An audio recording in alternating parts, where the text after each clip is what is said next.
সম্মানিত ভিউয়ার্স, আসসালামু আলাইকুম। আমি ভালো আছি, আপনারা তো সবাই ভালো আছেন। মূলত কথা হয়েছে ওই যে যারা যারা বলছিলেন যে ভাই শসা উস্তা একই একই এর সাথে সাথী ফসল হিসাবে ওই যে সপ্তাহ সপ্তাহ যে ভিডিওটা করেন যে মাল হারভেস্ট করার আগে ভাই ভিডিওটা দেখানো, তো মাল হারভেস্ট করার পরে মাল দেখান, তবে গাছও থাকতে কেমন দেখা যায় ওই ভিডিওটা একটু এই এই উদ্দেশ্যে আমি আজকে দেখাইতেছি যে শশা উস্তা গাছে থাকতে কি পরিমাণ এই দেখেন পাতার ভিতরে, এই যে পাতার ভিতরে শশা সমান শশা দেখেন, ভরপুর শশা পুরা খেতে। হ্যাঁ দেখেন ভরপুর শশা উস্তা।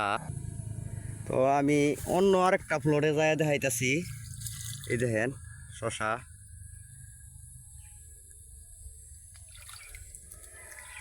ওই দেখেন শশা ফ্লোরে শশা অমান শশা দেখা যায়। শশা উস্তা এই প্লটে উড়াইছি, এই দেখেন শশা, এই শশা, হ্যাঁ এই শশা যে গাছের বয়স মোটামুটি শেষ।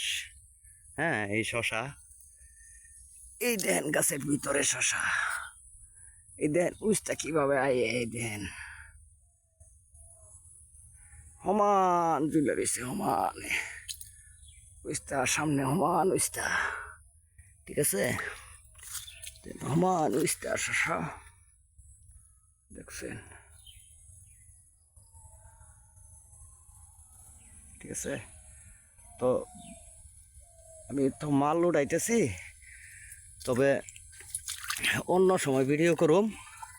পরের ভিডিও দেখার আমন্ত্রণ জানিয়ে ভিডিও শেষ করছি। আসসালামু আলাইকুম।